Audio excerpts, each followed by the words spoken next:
kita, jika kita sedang ada di dalam masalah, hanya Tuhan. Amin. Ya, jangan kita mengandalkan kekuatan sendiri. Alkitab berkata, terkutuklah orang yang mengandalkan manusia, termasuk dirinya sendiri, tapi diberkatilah orang yang mengandalkan Tuhan. Dan Mazmur 121 ayat 1-2 mengatakan, aku melayangkan mataku ke gunung-gunung, dari manakah akan datang pertolonganku? Pertolonganku ialah dari Tuhan yang menjadikan langit dan bumi. Dan kita ingat, dia menjadikan langit dan bumi hanya dengan firman-Nya, hanya dengan perkataan-Nya. Itu sebabnya kalau mau tetap menyala-nyala, tetap mendekat kepada Tuhan.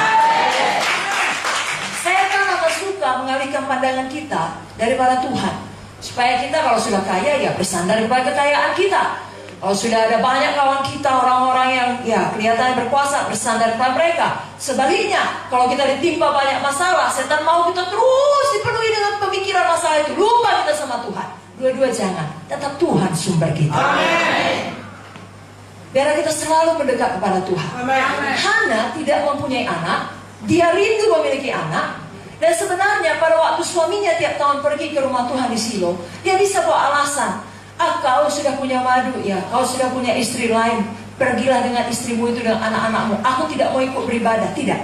Dia bisa saja memilih tetap tinggal di rumah, di dalam depresinya, ya kesedihannya, atau menyibukkan diri dengan pekerjaan rumah tangga di rumah siang dan malam, atau pergi ke rumah teman-temannya dan menggosipkan suaminya, berusaha mencari simpati atau pertolongan mereka. Hana tidak demikian. Walau hatinya pedih, dia rindu anak, dia belum mendapatkannya, dia tetap pergi ke rumah Tuhan di Silo. Silo adalah lambang tempat di mana orang datang untuk berdoa, untuk menyembah Tuhan, mempersembahkan korban bagi Tuhan. Saat ini pun saya dorong saudara, kalau masih ada di antara saudara, saya percaya sebenarnya semua kemarin sudah menerima kebebasan. Amin. Tapi kalau di masa yang akan depan, saudara mengalami masalah yang berat, saudara ingat firman Tuhan ini. Amin. Kita teladani Hana, kita tetap beribadah. Amin. Kita tetap mengarahkan pandangan kita kepada Yesus yang adalah sumber kita. Poin yang kedua malam hari ini, yang mau diingatkan Tuhan melalui firman kepada kita, Hana berdoa dengan sungguh-sungguh. Amin. Kita pun kalau berdoa dengan sungguh-sungguh. Amin. Di dalam 1 Samuel 1 ayat 10 saya bacakan, dan dengan hati pedih ia berdoa kepada Tuhan sambil menangis terseduh-seduh. Hana berdoa, dia berdoa dengan sungguh-sungguh. Saya dan saudara pun perlu berdoa dan berdoa dengan sungguh-sungguh. Amin. Katakan amin. Ya, di antara semua senjata rohani, saya pikir doa adalah salah satu senjata rohani yang paling ampuh. Amin. Ya, dan Hana berdoa dengan jujur, saudaraku. Tuhan mengerti doa seperti ini. Karena di Alkitab juga pernah dituliskan bagaimana Tuhan berdoa dengan tangis. Saya bacakan Ibrani 5 ayat 7. Dalam hidupnya sebagai manusia, ia telah mempersembahkan doa dan permohonan dengan ratap tangis dan keluhan kepada Dia yang sanggup menyelamatkannya dari maut, dan karena kesalehannya ia telah didengarkan. Kalau Yesus pun berdoa, mari kita juga berdoa. Amin. Karena memang senjata kita bukan senjata duniawi. Amin. Tapi senjata rohani. Amin. Saya bacakan 2 Korintus 10 ayat 3-5. Memang kami masih hidup di dunia, tapi kami tidak berjuang secara duniawi. Karena senjata kami dalam perjuangan bukanlah senjata duniawi, melainkan senjata yang diperlengkapi dengan kuasa Allah. Semua berkata kuasa Allah. Kuasa Allah. Yang sanggup untuk meruntuhkan benteng-benteng. Kami mematahkan setiap siasat orang dan merubuhkan setiap kubu yang dibangun oleh keangkuhan manusia untuk menentang pengenalan akan Allah. Kami menawan segala pikiran dan menaklukkannya kepada Kristus. Itu semua dapat kita lakukan melalui doa. Amin. Saya dan saudara tidak bisa mengubahkan hati manusia. Hanya Roh Kudus yang sanggup melakukannya. Amin. Dengan kuasa doa kita. Amin. Dan juga bagi diri kita sendiri. Saudara pernah lihat, kalau hidup lama saudara, kan saudara bisa mengakui tidak ada orang yang bisa mengubahkan saudara. Adalah kuasa Roh Kudus yang mengubahkan saudara. Amin. Adalah kuasa firman hati saudara berubah. Amin. Sebabnya jangan pernah lupakan prinsip ini. Saudara kalau perlu, saudara nyanyikan selalu agar saudara ingat. Dengan berdoa ku hadapi semua. Dengan berdoa semua berlalu. Gunung-gunung kesusahan, gunung-gunung persoalan. Dengan berdoa semua berlalu. Amin.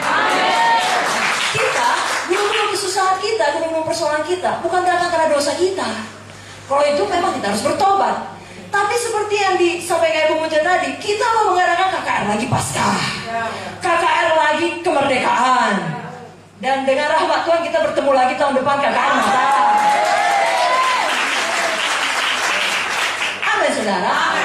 Karena saudara, setan tidak suka itu. Lalu dia akan pakai semua cara, bahkan melalui manusia yang bisa dipakainya, untuk memberikan gunung-gunung persoalan, gunung-gunung kesusahan. Karena hal yang paling dibencinya adalah Yesus diberitakan.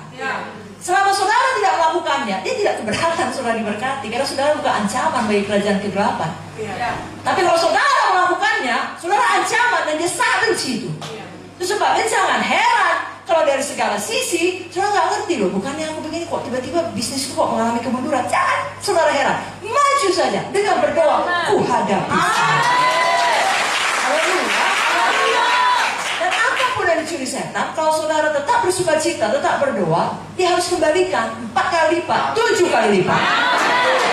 Dan tiap kali kita mulai berdoa, biasanya akan terjadi penerobosan. Sebab yang kalau ada kita di sini, sudah kita coba dengan semua cara manusiawi yang kita tahu untuk satu perkara, dan kelihatannya belum berhasil. Mari kita ingat kembali, senjata kita adalah senjata rohani. Mari kita kembali berlutut dan kembali berdoa. Dan jangan lupa, saya yakin ini saudara sudah lakukan. Saya hanya ingatkan saja dengan kasih Tuhan untuk mengusir setan di dalam doa saudara.